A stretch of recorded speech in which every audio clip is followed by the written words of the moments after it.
Where do you go when life is hard? What happens when there's a jerk in charge? How do you cope when problems are too large?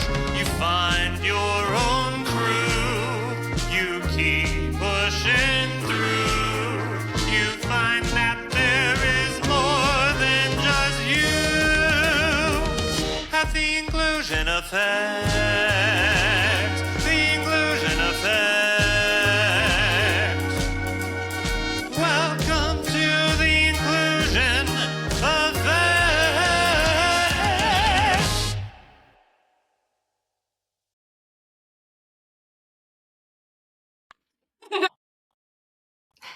Hello, I'm Anna, and I'm here to talk with guests and with all of you about disability advocacy, inclusion, and the ups and downs of navigating a world that isn't always built for the disability community. Today's guest here with me is Cameron. Hey, Cameron. Hey, what's up? Hey, how's it going? Thanks for being here. Yeah, I'm so excited to be here that we are finally making this happen. We've been trying for so long. We have. And to everybody listening, you just heard an amazing podcast intro. Cameron created it. You want to tell us about that real fast? Yeah, absolutely. Man, so I saw the podcast when you first launched it, and it was like at the right time for me personally, because my partner and I we're starting the process of adopting our second child, and that kiddo has Down syndrome. And I was like, oh my gosh, perfect, a resource. I'm going to get to learn about the community and about, what it's like to be a parent and an advocate for a kid with Down syndrome. And at the same time, you were saying, hey, I want music to help with this podcast. And so for me, it became a gift I could give to my son, um, in a small way. Of I can use my skills, which is that of a songwriter and musician, and create a podcast theme song for you. And so that's how we got connected. Yes, and I don't have a musical bone in my entire body. I can play hot cross buttons on the recorder thanks to my third grade teacher, and that's about it. So I desperately needed that. So I so appreciate you reaching out and helping me out with that. And then you are the adoptive father of 2 kids with special needs. Do you want to tell us a little bit about that? Yeah, so my wife and I, when we got married, we knew we wanted to adopt.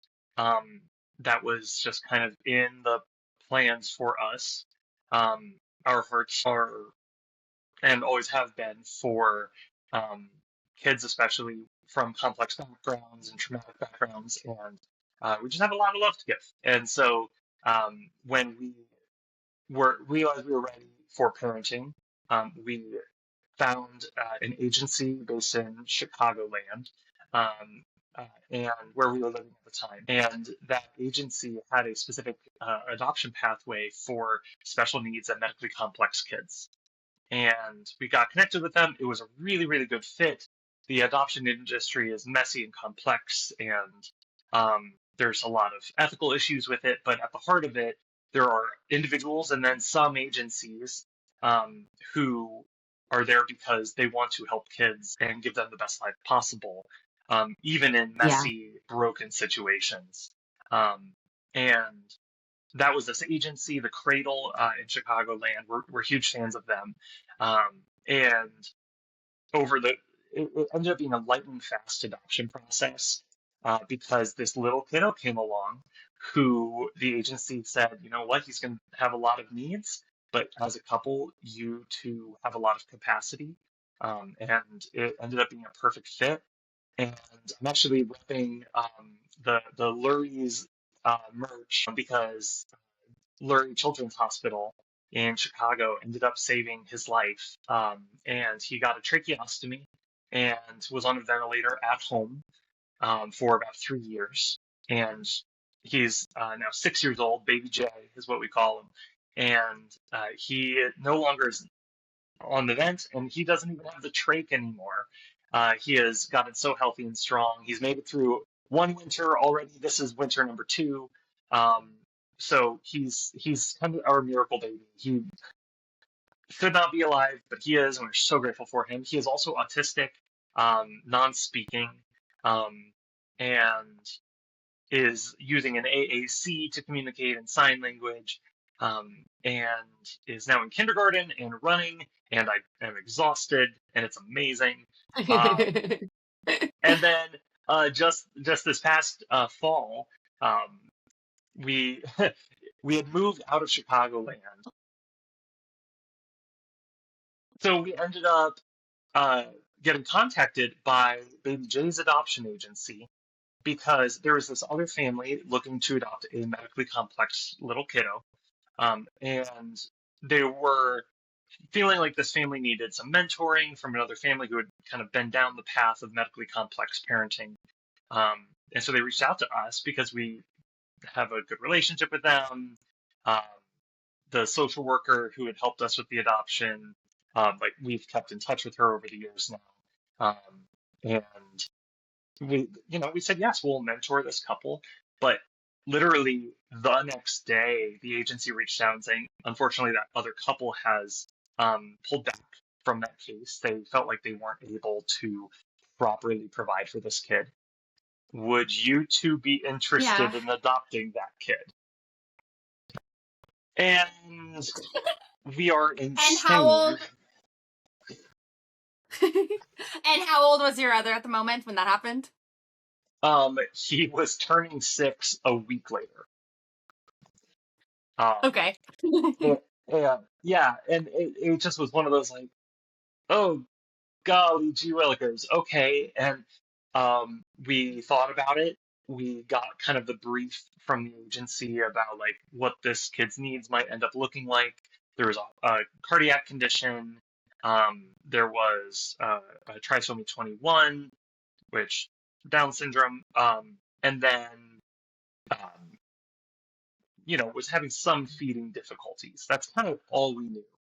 Um, and my wife and I, being certifiably insane, said, "Oh, just a cardiac condition and some feeding issues. That sounds fine. That's chill."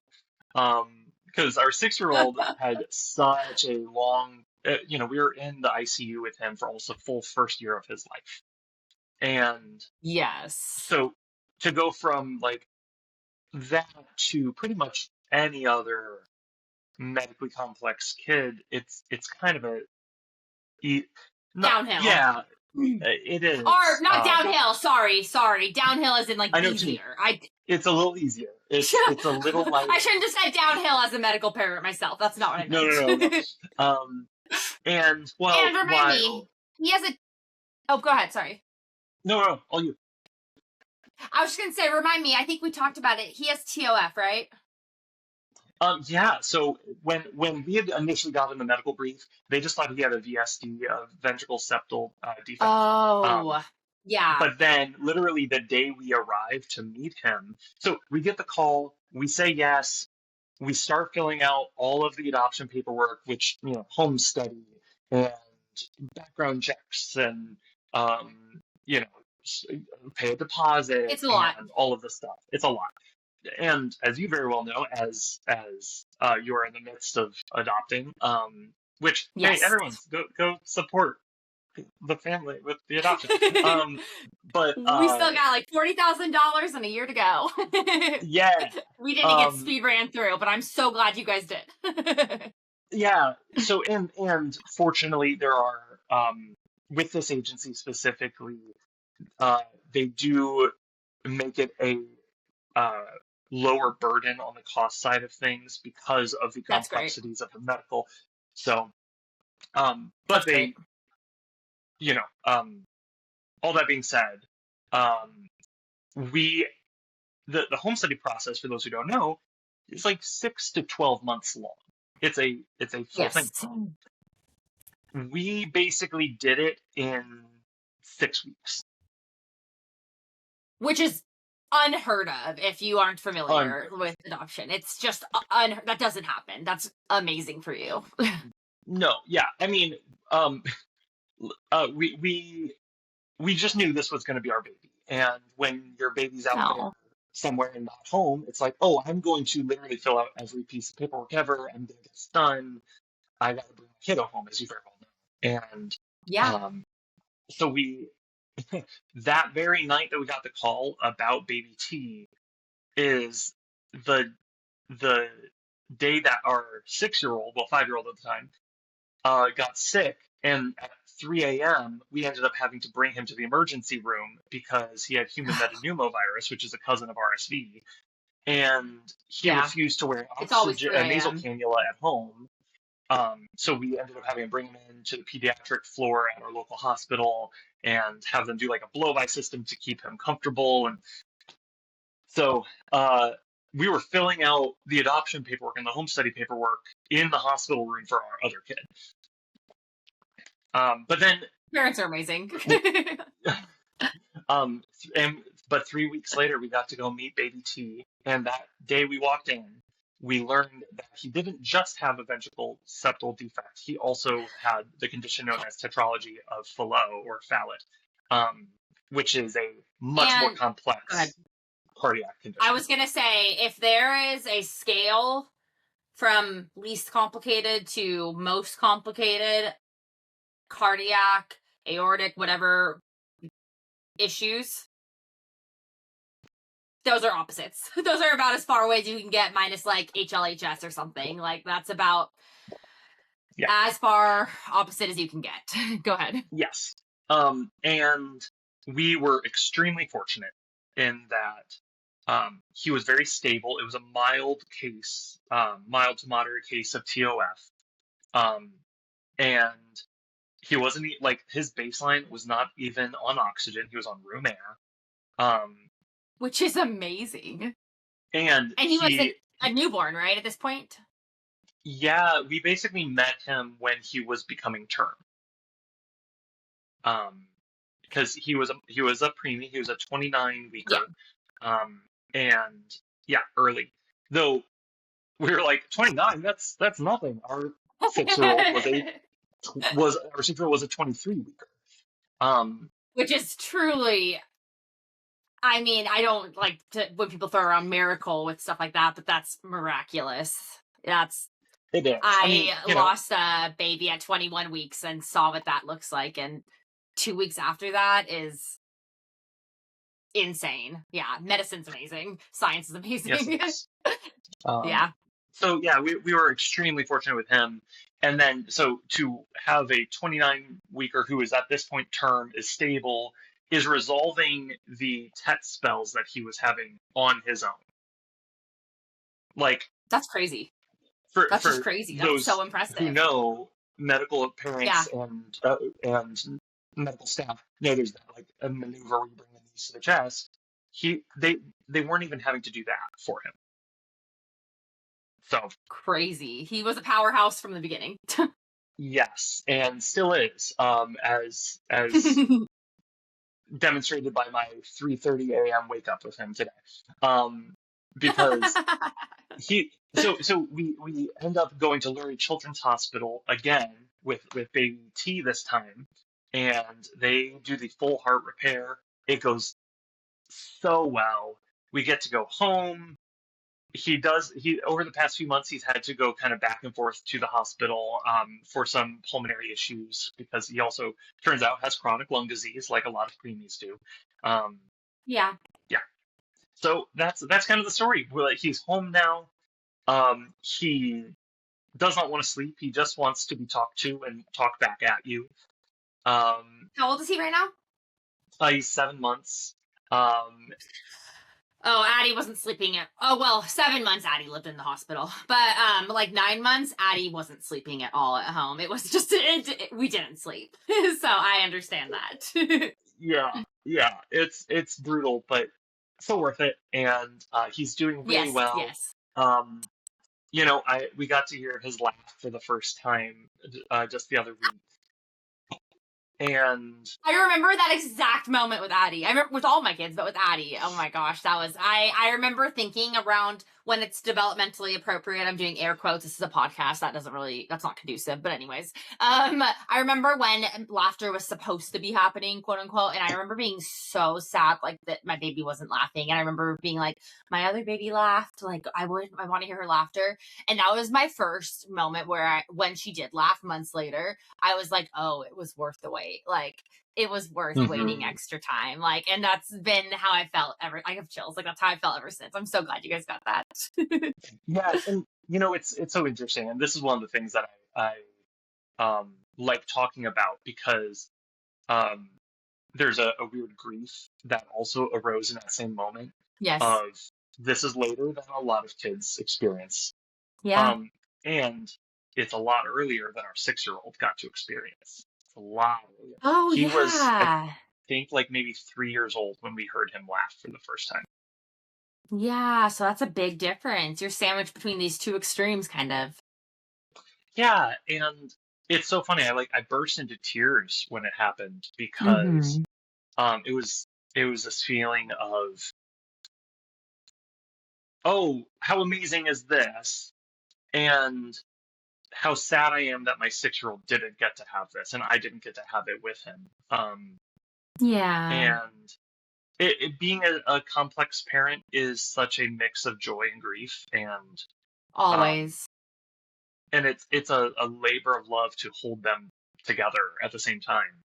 Um, Yeah. and I love talking about this with the people, the circles I'm in, where I'm an advocate in those circles, where it's I'm able to sit with people in their grief because I know what it is to live with grief, and I'm able to sit and celebrate people who are experiencing joy and happiness because I know what that feels like too, and it's about not Yeah. getting rid of one for the other.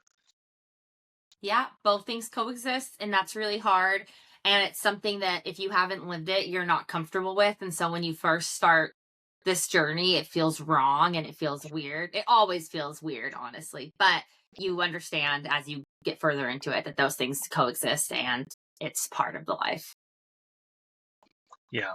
So it's been a wild few months, um, because on top of that, as you know, I'm also in nursing school, and Yes, because we our have a six year lot of old things co occurring. Yes. So my 6-year-old still qualifies for home health, and so I will get to be his nurse and be a stay-at-home parent with him, which I'm very excited Amazing. about. It will financially free us up so that my wife can also be home, and then we can do the work that we want to do instead of the work that we have to do. Um, so that's Yes. that's that's where we're at. It's been a wild journey, but man alive, am I glad we're taking it. Amazing. Okay. And what first brought you guys into adoption? Did you talk about adoption and then kind of segue into adopting a medically complex child or children multiple? I know you said that you guys have always kind of felt that way. Have you always felt drawn towards adoption and growing your family as well? Yeah, we definitely have. Even before my partner and I were dating back in college, we were just friends and Hmm. best friends, and it was something that we had discussed. Of like, yeah, that's something that's Aw. I care about. My family, uh, growing up, had fostered some kids, and um, that was a very powerful thing to get to be a participant in from a sibling energy perspective. I also was surrounded by a lot of people who had complex kids. Um, and my two of the best, like, and most important mentors in my life both have or had medically complex children that they were full-time caregivers for and were going to be for life. Um, and one of them, I live in town with him. I've seen him a few times since moving back to my hometown. And he's an older guy at this point. He's later 70s, and his daughter passed away a year and a half ago.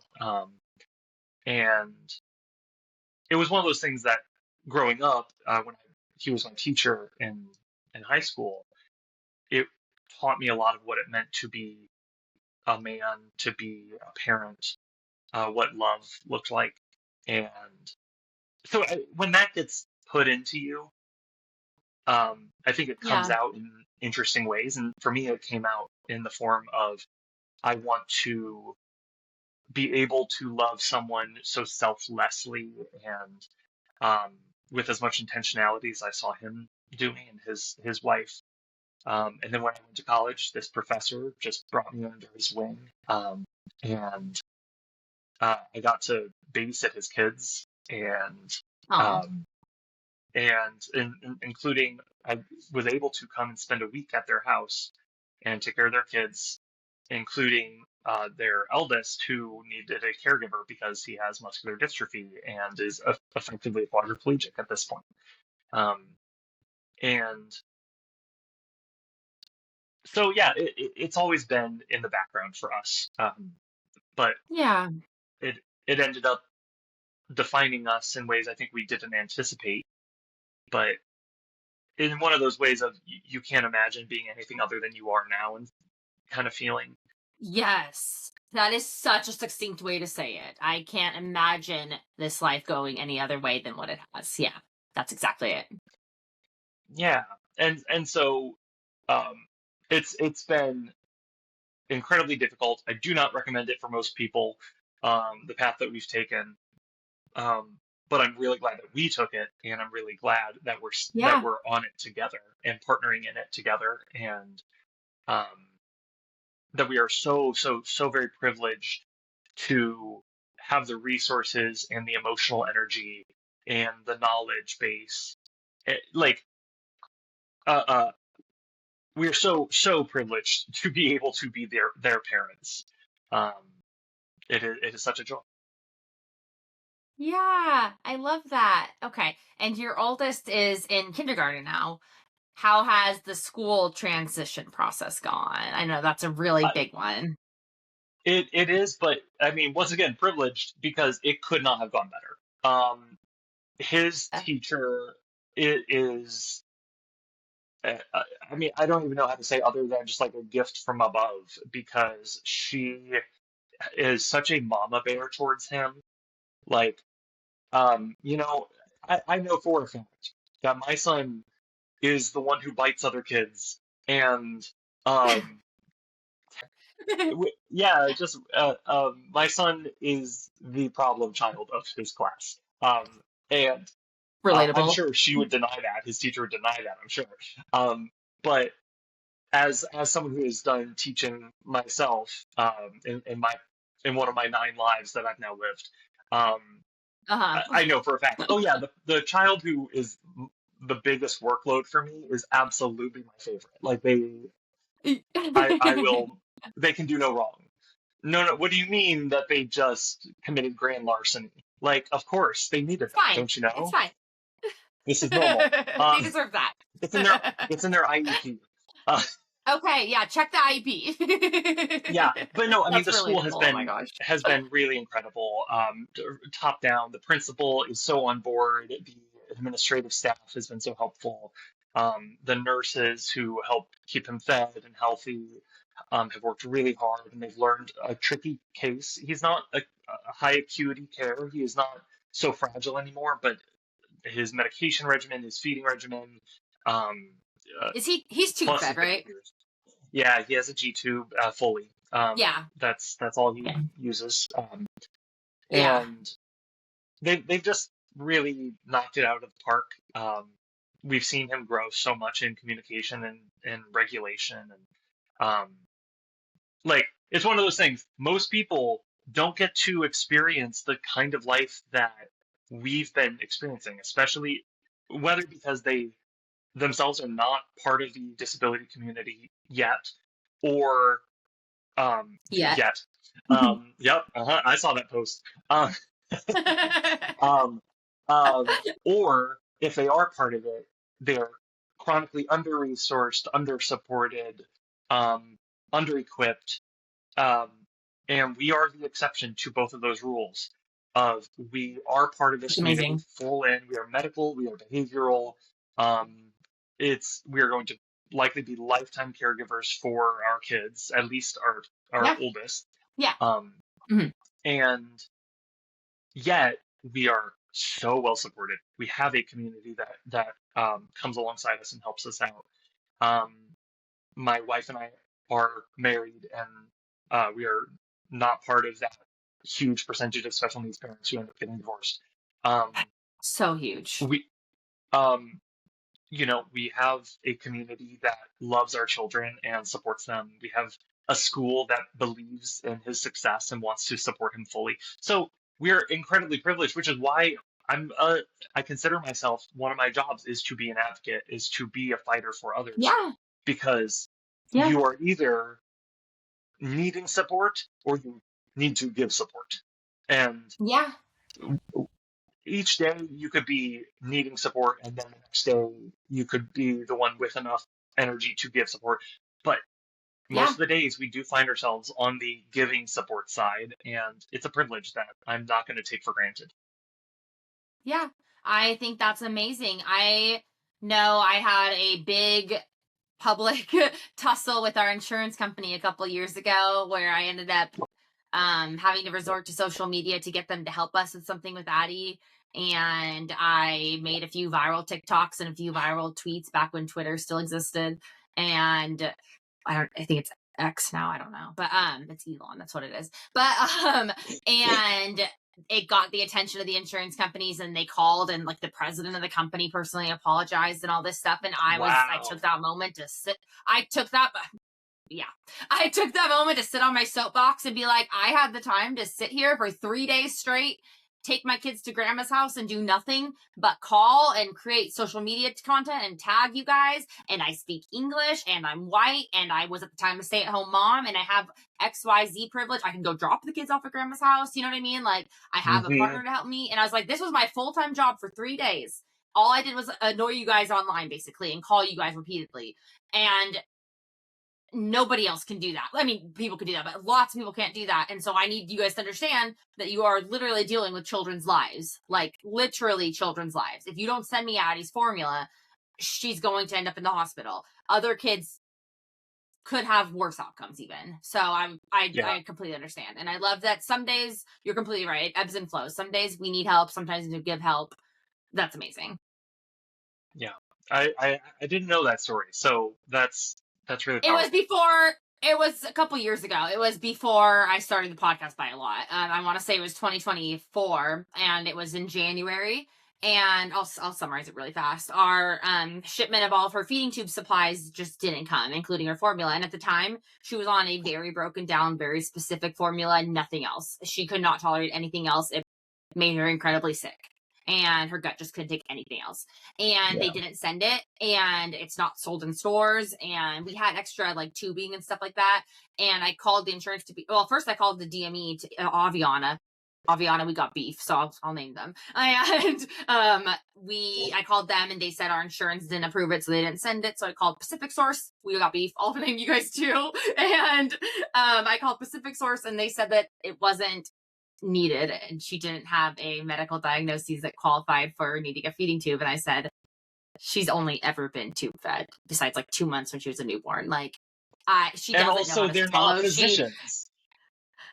Well, I requested a peer-to-peer review, which if anybody's listening, if your insurance is ever fighting something for you or your kids and they will not do it, request a peer-to-peer review. It means that, and they will get butthurt about it. They will not be happy you requested it. They do not want you to know about it. But it means that one of their physicians has to talk to your physician or your child's physician, whoever's involved, and they have to confer and like talk like somebody who actually knows and who works with the insurance company, excuse me, has to talk with one of your doctors, and they have to actually like suss out why you need this or your child needs this, etc. And that I took to social media before it got to that point, before they set that up and everything, so it didn't really matter. But they called, and basically after they got like millions of people viewing it, tagging them, talking about like, you're gonna let this baby end up in the hospital, because that would have been our next step. When we ran out of formula, we would have had to go to the hospital and get fed that way. So they called me, they apologized, they pre-authorized it through 2026, which felt forever away at that point. It was years away, now it's here. But I guess maybe we'll have this fight again this year, we'll see. But and I was given at the time the phone number for the person who was in charge out of Arizona for the West Coast company, part of the company. And like I said, I took it to stay that opportunity to stand on my soapbox and talk about how they need to get their shit together. And I don't know that it made any difference, but a whole lot of people on social media at least saw them being crappy to a little child who needed it and who needed help. So hopefully I woke up a few eyes. But yeah, that's the kind of thing that medical families face way too often. And I'm willing to die on one of those hills if that's what it needs. I'm happy to do it, like you said, because I've got the time and I've got the resources. Yeah, that was a long spiel. Sorry, but that's what happened. It was a few years ago. No, that's crazy. And this is what I mean when I say that we're privileged, is that we've just not had to deal with Yeah. that. Partially because I think Illinois overall has done a pretty dang good job at supporting complex families. You guys do I'm seem sure to have a there's good a support litany of system. examples. Oh, of course, yeah. But as far as you being able to be their at-home caregiver, that's not something you can do in Oregon. You can't be the parent and the caregiver, for example. So that does seem like it. They have their stuff together as far as that goes. Yeah, though that even is still a recent thing that happened during the pandemic. They changed it so that if you have your nursing license, you can be paid to be your child's nurse if they qualify for nursing. And it's been messy and it's not smooth. You're supposed to be able to even get it if you have your CNA license. Oh, interesting. However, they have not gotten off their butts to actually make that a reality. Fair, but yeah. Or not fair, yeah, but, it's so this is what I mean though when I say we're privileged in that I'm able to go get a degree. I'm able to take care of our kids competently and have them thrive because of it. And it's these things that make me motivated to fight and make the world a better place. Whether that's one family at a time, and I will, besides being Baby J's nurse, I'm also going to find a trach family and say, hey, I know how to keep your trachea alive. I've done it once, I can do it again. I swear I can do it. Hey, I've done the 2 a.m. out of a dead sleep. I hear a whistle, and before the ventilator even alarms, and before the pulse ox goes off, I have that trach back in and secured. Like, I've done it. I know what it feels like. Let me give you a break. Take a night off. Yeah. And so I'll do it that way, and then also through the tools at my disposal. I don't know how to run a social media campaign. I don't know how to run a podcast. But I do know how to do theater and music, and I know how to tell stories, and then I'm getting my license so I can help other families individually. Yeah, and that's so amazing. I think that's great. Yes. So does he understand that you'll be home with him soon? I don't know. That's a great question. His expressive language is extremely limited. We just okay, my bad. Yeah, we just got his AAC. It's new. Got it. Okay. Like the first week of January is when we got it. Oh, that's really new. Addie's had hers for a year and a half, and it's still a process to get her to use it. So that's very new. Okay. It is, though he has used it a lot of times, which is amazing. We told his speech therapist at school about how he turned to look at the CNA who comes and helps us like 20 some hours a week. And he turned to look at her. Apparently, I wasn't there. My wife had just gotten home from work. No, I'm sorry. She was home taking care of the baby. The CNA was helping with the 6-year-old. That's what it was. And and he turned to look at the CNA, and on his AAC went, "All done. Goodbye." There's nothing I love more than a sassy use of an AAC. Oh, it's literally the best. And it's one of like she wasn't offended. She celebrated like, yeah, Yeah. great job using your AAC. This is what we want. Tell me what you want, even if I don't like to hear it. Um, Yeah. so yeah, he's learning to use it, but it's an uphill battle. Yeah, it's hard. It's hard. And it's not always as intuitive, especially if they haven't been used to expressing themselves. That's what we found with Addie, is that she has been used to expressing herself by just yelling or just throwing things. And so trying to get her to stop, and it comes with, like, they need to regulate as well. And Addie's younger, but only by a couple years. But they have to stop, they have to regulate, and they have to think about what they need, and then they have to find it. It's a lot. It's a lot of skills. It's hard. So Addie's in 3 speech classes a week, 2 private and 1 that comes to her school right now, because Oh she's wow. so frustrated. And yeah, we actually paused her other therapies because it's very clear that she wants to be able to express herself better right now. Like, we could tell she's in a phase where Yeah. she really wants to communicate, be it verbally, sign language, or AAC. And so we've really just decided to go hard on speech at the moment right now. So we'll see. But she's really into it, and still it's really difficult. I think people think that you should be able to just pick it up like you pick up, like, how little 1, 2, 3-year-olds start talking, and that's not the case. It's a different skill that uses a lot going on at once. It's hard. So yeah. It is. I mean, it's hard for me to use it and like to like Yeah. effectively, swiftly use it. Like I get frustrated when I can't find the word I'm Mhm. trying to say when I'm modeling the Yeah. behavior for him or whatever. And I'm a computer illiterate adult. Exactly. Yes. It's hard. It is. But yeah, Okay, so what he has doesn't. been Oh, good. Oh, I was just gonna to truly answer your question. I don't know if he fully understands what is going to be changing. Yeah. Because not because he can't understand it. I think his receptive skills are so much higher than any of us truly give him credit for.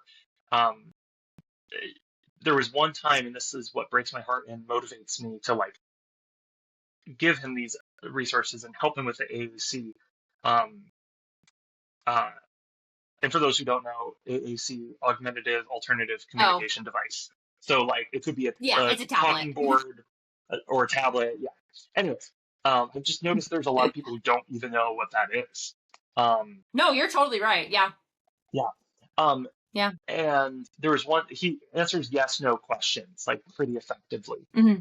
And there was one day where he was really well regulated and able to like clearly answer questions. You could see the like buffer as he like listened to you, understood it, and then was able to respond. Um, and I asked him one day, I said, Jay, do you feel like do you feel like you understand what people say to you? And I was like, yeah. Do you Oh. have a hard time showing that? Yeah. Do you sometimes feel a little stuck inside of your brain and like it's hard to say what you want to say? Big yes. And oh Oh. man, that just wrecked me. Um, he really does not nod his head yes unless he means yes. He will shake his head no as a Yeah. stim, but not this. Yeah. Um, Different. Yeah. Oh, yeah. poor babe. It's so hard. That's similar to what we're dealing with right now as well. So I Mhm. completely relate, commiserate. It's hard. It's yet It another thing is. you don't think about if you're not living it. But communication is really hard. It takes a lot. It's difficult. It doesn't come easy for everybody. So yeah. No. And what does he think about his baby brother? Is he able to communicate about his feelings towards him? Yeah. Okay, so the two things that are really entertaining to me right now, and it's precious, it's having like a good result, is we're very much a living room family. All of us are just kind of chilling in one Oh, space together. Jay has started doing this very funny thing um, with his baby brother, where when T comes out, like when we're hanging out with him in the living room and he's snapping or something, Jay will like get up, grab one of our hands, and lead us to his bedroom, where he then hands us his little music device that we have for him for when he's like sleeping or whatever, and he'll hand it to us mhm. to turn on, and then he'll just bounce in bed. And he's like, "No, no, baby brother, Bubba can be out there. I'm gonna be in here. I need some Because space, is what he's saying. he really does. Because Jay is non-speaking and low verbal. Is Uh-huh. overall a relatively quiet kid. And does not like a lot of noise, wants to be in control of what noise there is. Fair. The baby T, is noisy and will not shut up and is just babbling all the time. And to the point where I'm like, okay, no, I get it. I get it, kid. Yep. Nope. You've said those things. And yeah, so it's a very fun thing. Like, our older kid he's like, man, I need some space. I need some peace and quiet. But it means that he's not watching YouTube that much anymore. Yeah. Which is great. Win is a win. A win is a win. Take it. Yep. I love that. I will say, if I tell people Addie's nonverbal, a lot of times I feel like people do assume that she's quiet, just like Jay is. And I don't know if it's maybe a Down syndrome thing or maybe unrelated and it's just their personality, specifically baby T and Addie. Addie doesn't shut up. Addie does not shut up. She is talking, quote unquote, talking 24/7. There's constant babbling. It's like that her entire life. Oh my gosh. Even I'm sometimes overstimulated. I'm like, I need to take a breath. I need to regulate myself. Like, she hasn't stopped, doing her yells or doing her stims or doing whatever it may be in an hour. And oh my gosh. So yeah, yep. I totally get him. So there's that, which is adorable and like very much like big sibling energy of like, okay, you're loud, you're annoying, I'm gonna go away. Yeah. So there's that. Yeah. But then the very sweet thing is that, and with Jay being autistic, one of the things that a lot of autistic people do to show affection is proximity. They'll just like sit near you, and Jay will frequently just like go stand near the baby or like sit on the couch next where he's lying down, and it's so precious. And then just the other day, Jay had this like little shaking ball toy thing. It's for T, for the baby, but he was playing with it. The 6-year-old playing with it, and like looked over and handed it to T. Oh my gosh! Oh, that's like beyond a nice gesture. It was one of the first times Jay has ever shared a toy, like, period. That's a big deal, yeah. Oh, so there's such so sweet moments. Yeah. And that's great communication too. Both those stories are great communication too. Oh, and that's amazing. Getting what he needs. He's getting his own regulation needs met. I'm so proud of him. Yeah, he's advocating for himself. Oh man, it's one of those things of I don't know if Jay will ever get to the point where like he enjoys listening to podcasts like Dad does type of thing. But yeah. If he ever does, I hope he does someday listen to this conversation, because I hope he knows, and I tell him all the time, but I hope he truly does understand, like, I don't shut up about how proud I am of him because he's working so hard. And it's why we do what we do, because seeing these kids who have had every obstacle thrown their way, and as some therapists will teach about presumed competence, like, this kid is so intelligent, he understands what's going on, he does think about things, but there's obstacles in his way to express it, there's obstacles in his way to accomplish what he wants, and to be the one who says, I'm gonna learn your language, kid, so that you can achieve what you want. And seeing him then be able to express, be able to get his needs met, is such a privilege and such a joy, and the honor of my lifetime that I get to be these boys' dad. Yeah. Oh, I love that. I do think that sometimes, especially as our kids get older, other kids are working hard on, like, I don't know, soccer or football or instruments. I can't even think of an instrument. That's how little I know. Cello. I don't know. Or like, whatever extracurriculars or school that they might be into. And especially when our kids aren't in extracurriculars, when they're just doing, their day-to-day lives, it might look to people on the outside like they're not doing a lot. And our kids are working their butts off. They're working. I've seen a trend right now on TikTok. Yeah, I've seen a trend right now on TikTok and a little bit on Instagram that's like, my kid goes to therapy X times a week to learn how to play with your kids. So please teach your kids about my kids or something like that. And it's so true. Our kids are working so hard to communicate with others, to eat, to play, to whatever XYZ goals they might have, ADLs, whatever little things they might be working on in PT, OT, whatever. And they are working their butts off, and it is amazing to watch. It's amazing. Their work ethic is so impressive. Like I would hate to go to therapy. Like Addie, I said, is in speech right now 3 times a week. I would hate that.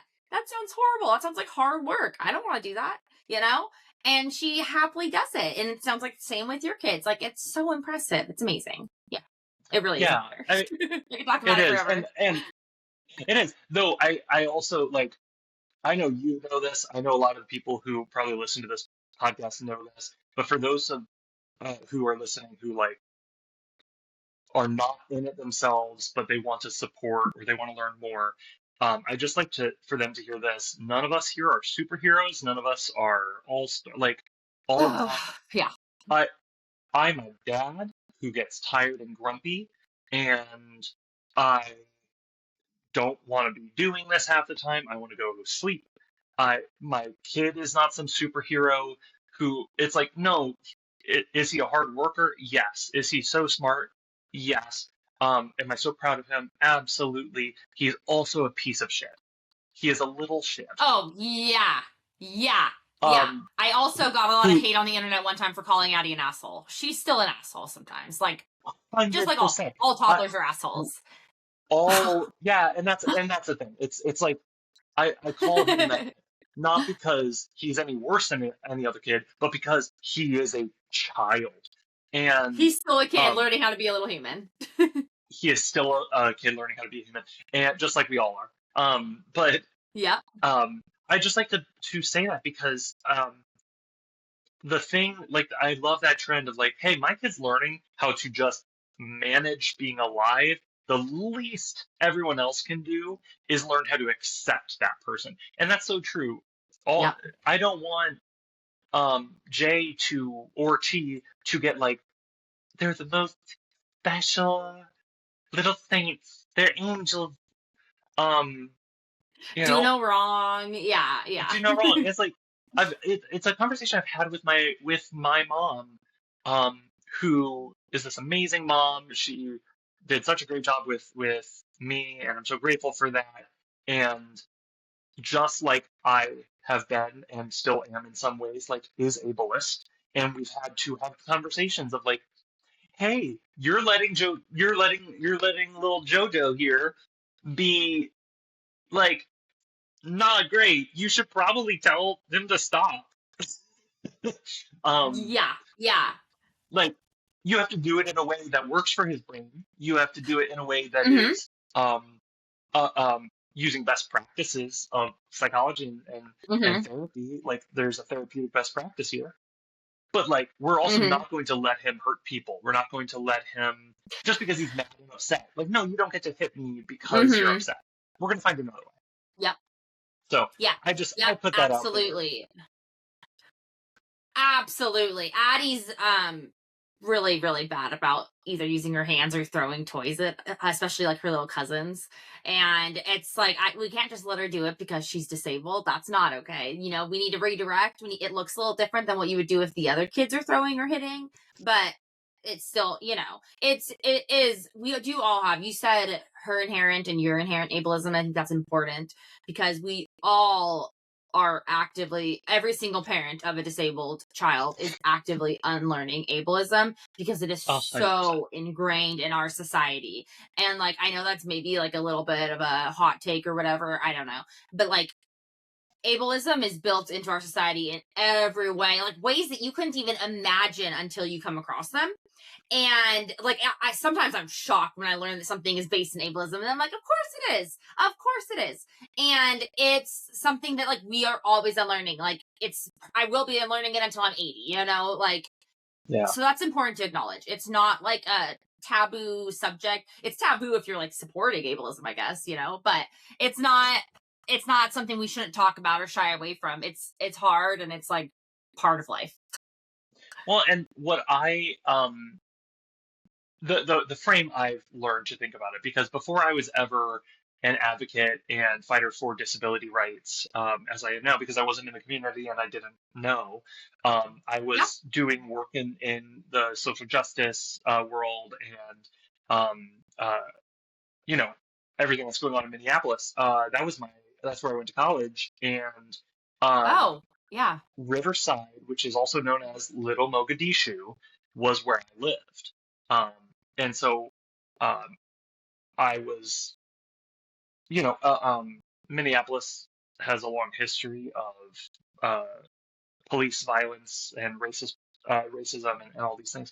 I lived in the Somali neighborhoods. Those were my neighbors. I learned how to speak a little and like order in a Somali cafe.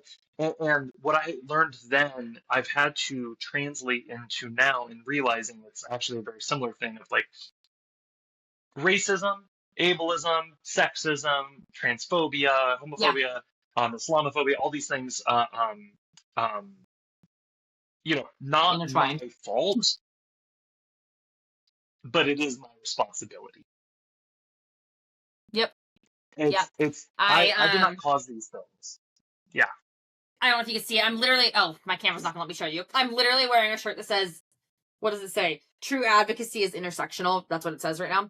Yeah. And sometimes I do get beef about this online for posting stuff too, especially on my specific inclusion effect pages, posting advocacy stuff that's outside of disability advocacy. And I'm like, how do you not see that it's all intertwined? It's all oppressive, and it's all based on powerful cis white men, able-bodied white men. Like, Mm-hmm. now more than ever, it is glaringly obvious. So like, I don't understand how people separate it. So I think that's really important. And Well, until way too recently, didn't realize Minneapolis's history, like, of being oppressive, honestly. Like, yeah, that was, I guess I don't know much about that part of the country. I'm on the West Coast. I don't know. But like, yeah, well, I was surprised. and the thing that I also, you and I, as white people, we have to also come to terms with is like, you and I have woken up to these things that other communities were aware of all along. And, Yeah. Yes. Yeah. the people who brought about suffrage rights in America, um, it was done on the backs of Black women. Yeah. Yep. And, Same with a and lot of disability that, activism.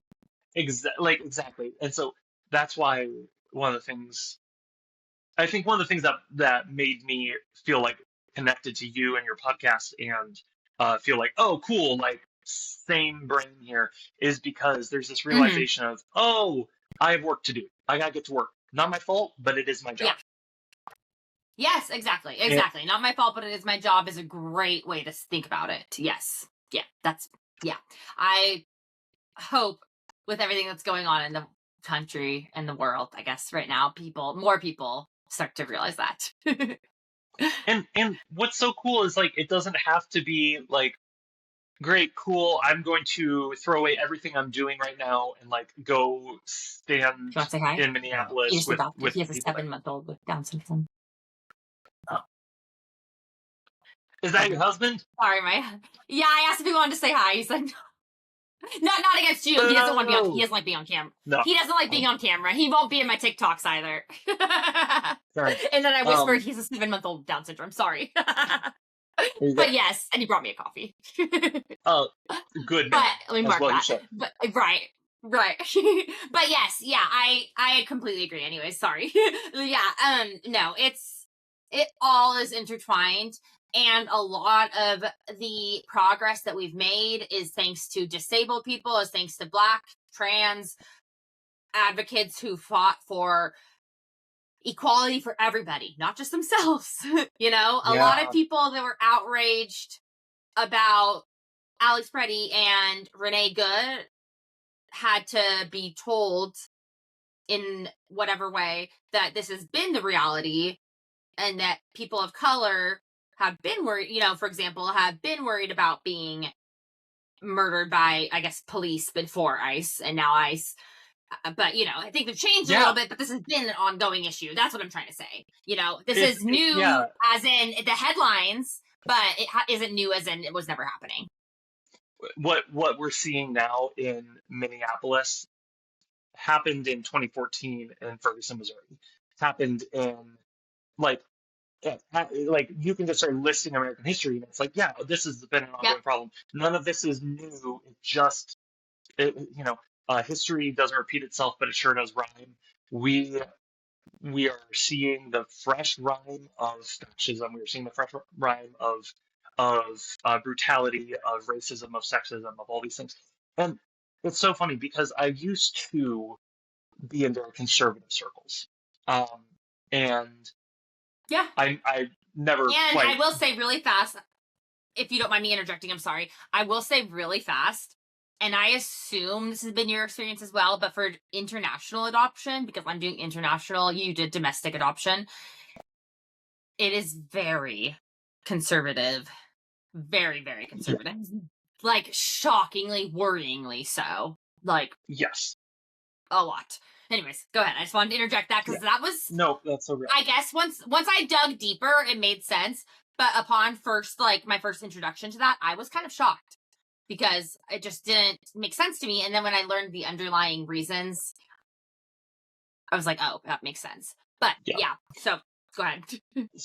But I basically what I'm getting at here is what I had to learn was the old aphorism of a rising tide raises all boats. Is true. And I used to listen to people talk as I'm talking now and be like, roll my eyes and be like, okay, we get it. Like racism, yada, yada, yada. And I was ignorant and I had to learn and grow. And I was very grateful to have people who cared enough about me to put in the work to help me see. And were patient with me as I figured my way out of where I was. And so for everyone listening, like the thing as a dad of complex kids, as a human in this world, what I've had to realize is I can't solve the world's problems. I need to be aware of them. I can't let them drag me down and defeat me and make me feel like it's useless, might as well give up.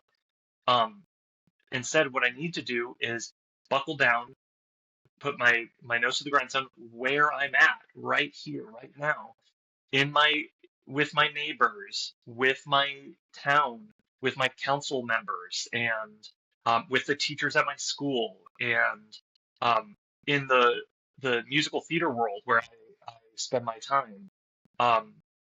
Like I need to be an advocate in those locations, in the small conversations where someone uses the R word and I say, hey, not around me. You don't get to say that word. Yeah. And I don't have to beat them over the head with it. I just, no thanks. Mm-hmm. Yeah. And stuff like that, it's, I think what I have really learned to appreciate and make sure I work to do is I just need to be consistent with the morals and knowledge base that I have now and live it out in the small ways where I'm at. Yeah, I completely agree. I think that all we can all do, especially if you are the parent of a disabled and or medically complex child, is realize that every piece of equality will benefit your children, first of all. If you need it to be that it affects you personally, that it affects your kids, fine, be it that you realize that then. You realize that all equality is better for our children, and all of equality will move things forward for our disabled children. And then do what you can in your community. And you don't have to be doing anything crazy, like this podcast is part of my way of doing it. My TikTok is part of my way of doing it. And like, you can say that's silly, that's fine. Like, I have a marketing background, and so social media is something that I like and that I'm good at. And so I do that.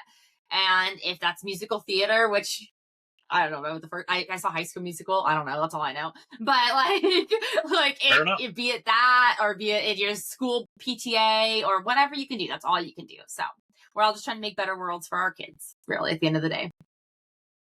Yeah. And the thing, I feel like people who talk like us get shat upon by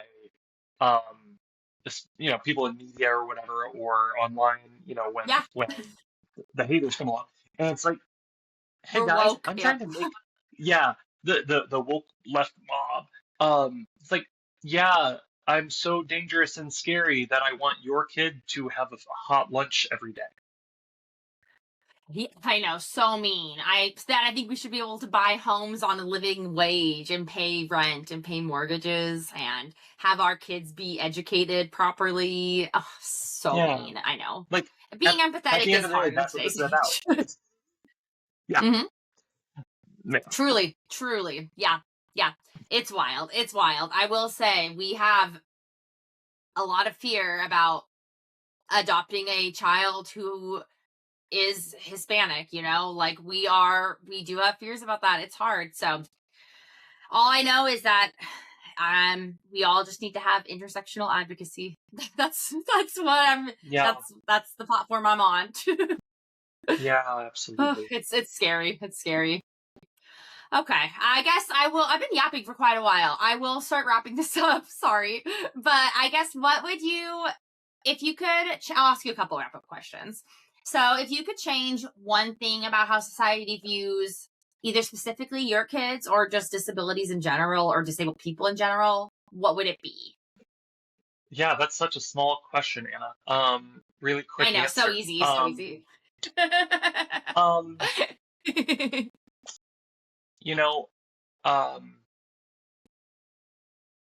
think the what I said earlier about being privileged is that our specific community, and we've filtered people out who did not fit into this, but um, I just want my kids to have the space from the world to live authentically, to be themselves, to be seen as within the realm of normal and acceptable, just like any other parent.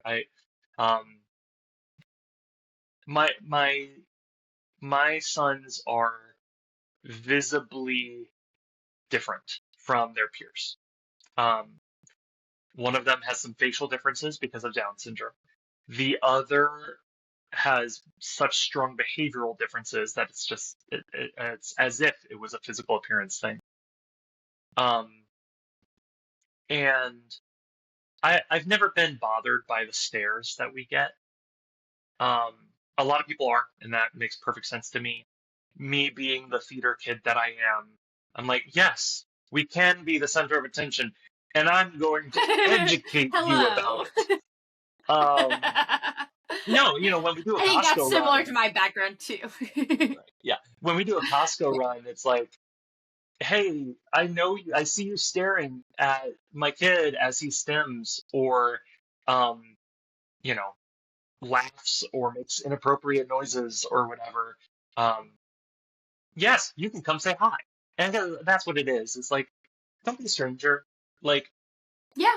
Don't make my kids hide away in a corner because they're different, and you don't want to have to explain to your kids why they are acting that way. Based out of shame, ignorance, fear, whatever the reason, I would much rather have the world acknowledge ignorance and work to correct that, and come up and say, like, hi, I'm so-and-so. Do you have a minute to explain to my kid what your kid is doing right now because they were feeling curious. Yeah. And like, I'll Yeah. say, hey, now's not a great time, but thank you for that if I need to. Or I'll be like, yeah, Yeah. this is Jay. This is what's going on. I'm going to be stoked to have the opportunity to um, educate and also to normalize my son's existence. Yeah. Yeah. I love that. I love that. I always prefer people ask, especially kids. They're curious, and that comes out sometimes in language that isn't always, the nicest. Yeah. And that's usually, if they have parents that don't suck, that's usually not what they mean. If they say Addie looks weird, they mean she looks different, and different is weird to them. And that's not them trying to be mean. Usually, again, I'll say usually, depends on the parents, but usually that's not them trying to hurt anybody's feelings. They want to know. And I'm always happy to explain. I think most people are happy to explain, or especially because we are parents of kids that have some big needs. If it is a bad time, again, like you said, right now is not a great time, but like, this is Down syndrome, feel free to Google it, or this is autism, check out some TikToks or whatever. So I think that's Yeah. great. Yeah. And what do you think is the most rewarding part of this journey for you? Another small, Oh easy man. lob. Yeah.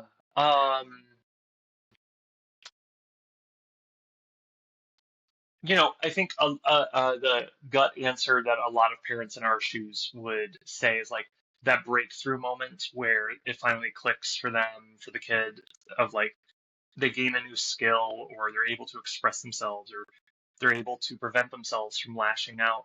And that is great. But at the end of the day, it's like the most rewarding thing is that I'm the one who gets to be their dad. Um, and ooh, I could get choked up. That I You get wouldn't be the first to, person to cry on this podcast. It's okay. yeah, um, that I'm the one who gets to hear T's first laugh. Um, that I'm the one that Jay runs to when he's had a nightmare. Um, and um, like at the end of the day, what's most rewarding is like I'm a parent, and like it's the same things that all other parents find truly deeply rewarding. Is like at the end of a long day, my kid still curls up into me and wants me to hold them, even though like they're 50 pounds now, and like they don't care. They still want me to carry them up the stairs because they're tired after a long day at school. Um, and like, yeah, my back hurts and I don't sleep, and um, I don't have a date night with my wife like ever, but um, you know, we get to love these kids and they're ours. That's pretty damn good. Yeah. Oh, I love that. Yeah. Oh, Cameron, thank you so much. I so appreciate you talking with me after me canceling on you a million times. And I appreciate your help with this podcast. For everybody listening, Cameron did do the intro music. He also he knows things about things and help me with the audio and stuff like that. So hopefully this episode sounds better than the last episodes, and hopefully it'll keep improving. Cameron, do you want to tell me and everybody listening where they can find you if they want to follow along on your journey or anything? Yeah, I mean, heck, we didn't even get to talking about the musical. I know. Oh, go for it. Sure.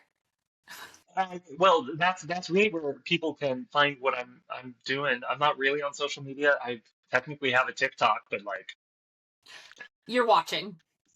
I'm watching. I'm consuming far Yeah. too much media that way.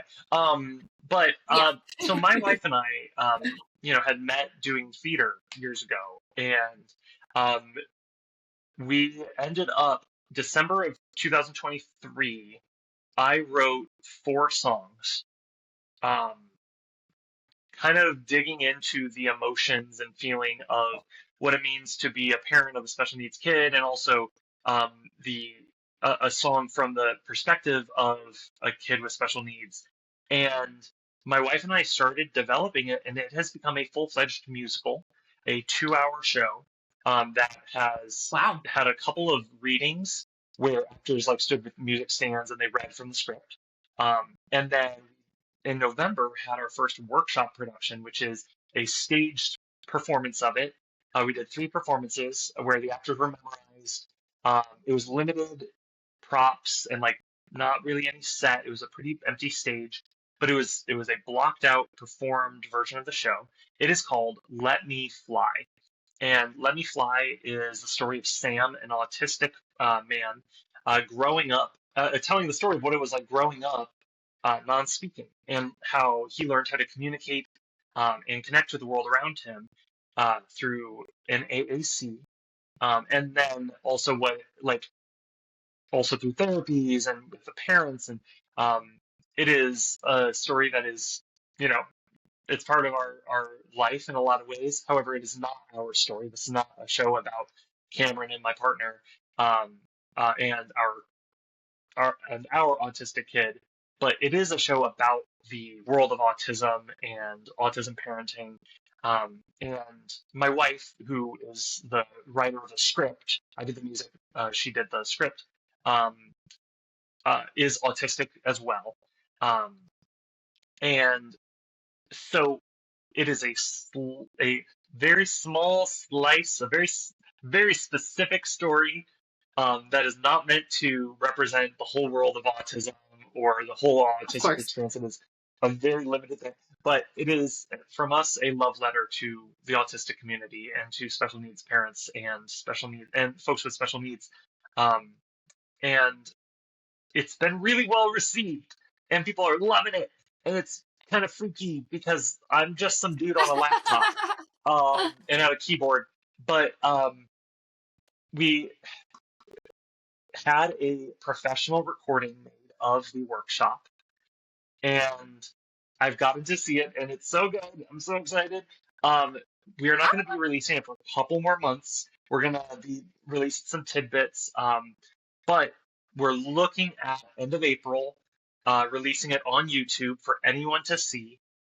And then also, and I am hoping I'm going to have a link that I can share with you for people to check out because we are going to do a little bit of fundraising for this project um, because we have 3 Broadway performers who have agreed to record songs from the show. And Hear me out. Hear me out. Get Mr. Aaron from Miss Rachel's husband. oh my gosh, that is a great idea. If I could chat with him, oh my God, that would be huge. Yeah, Miss Rachel, But if you want anyways, go to ahead. fund this, it's Miss not that Rachel, come much on the for. podcast. Mr. Aaron, I think he's a Broadway guy, right? I'm pretty sure. He is. I think the Yeah, I thought so. assistant music director for the Broadway production of Aladdin. Which Sure. for those who don't know, the assistant music director is the one who actually is there at the theater doing a lot of the work. The original music director Insider has like info. left. So if I'm correct, if he's still even doing it, Mr. Aaron is a very talented Yeah. musician doing a lot of the work. Oh, they're amazing. Um, I love them. Power couple. Anyways, keep telling me. You'll have a link Yeah, for the fundraiser, 3 Broadway actors. 3 Broadway actors, including an autistic Broadway performer who's going to record the titular song from the show "Let Me Fly," which Oh, uh, that's amazing. yeah. So people, if you are interested in this, check us out at Let Me Fly Show. We are on TikTok, Facebook, Instagram, um, and there's some clips up. We're going to be releasing some more soon. And right now, I'm just needing to fundraise. It's honestly so little in the grand scheme of things. It feels like a lot, but I need to Yeah. raise Oh, yeah. approximately $1,700, and I'm going to be able to at a professional Broadway studio, voice studio, record 3 songs with 3 different Broadway performers, one of whom is autistic and will be singing the main character's song "Let Me Fly." And those will probably get released sometime this summer. We're going to be recording them basically as soon as I have the money for it. So if anyone wants to support that and like fund that, great. Thanks, please. Yes, I just texted you, so I don't forget, but send me all that info. I'll put everything that I can in the show notes. And obviously, when it's on YouTube, send it to me and I'll share about it. Of course. That is amazing. Like we were just talking about, you have to advocate in the ways you can. I don't know any of the things you just said. That's all just words. And that's so freaking Words impressive that you and your wife happen. Yeah, that's so impressive that you and your wife have the tool set that you're able to do that. So that's amazing. I don't know if anything like that exists, but I'm glad this one does now. That's amazing. Yeah, there's really not a lot of stories in the world about autism, especially ones that are authentic and created by autistic people. Um, Yeah. Looking at you, TV world, where there's a certain medical show. But Oh yeah, with the doctor. yeah, I wasn't Uh, gonna name drop it because I don't want to get sued by NBC. oh, I'll name what NBC. Come at me. Just kidding. Please don't. Oh my god, I'm just kidding. Totally kidding. I know what you're talking about, and I'm forgetting the name of it anyway, so it doesn't matter. But yeah, Yes. there's not a lot of representation, but there was a show on Broadway a few years back called How to Dance in Ohio that was about autism. And Oh wow. Okay. um, it didn't have a very long run, but it's a stunning score, incredible music, and the actor who is singing for us was in that show. That's huge. Wow. That's amazing. It's huge. I can't believe we hooked him. It's crazy. And then um, there's like a few other plays. There's the more famous one called The Curious Incidents of the Dog in the Night, which is about an autistic kid, but like not much else. And There's a need. There's a need. There's a gap. there's to be and filled. there's no shows about AAC users. There's no like, it's not a thing. And No. so it's a new show. You can find us online. Um, I think it's pretty good. Others have thought so as well. We've gotten some really lovely reviews. Um, I'm looking forward Amazing. for everyone to hear it. That's amazing. Okay, yeah, keep me updated on that, and I'll keep everybody else updated. So if you're listening to this, stay tuned. April-ish, I will be sharing about it. Cameron, thank you so much for talking with me. Everybody else, if you've made it this far, please follow, leave me 5 stars, share this podcast with a friend or two. And also, if you use social media, follow me on there. My TikTok, Instagram, Facebook, and YouTube are all at The Inclusion Effect. And obviously you're listening to this, but it's the same name on Spotify and Apple Podcasts. Thank you so much to everyone for helping me build this community of amazing, passionate advocates. And Cameron, thank you so much for your time today. Thanks, Anna. Thanks.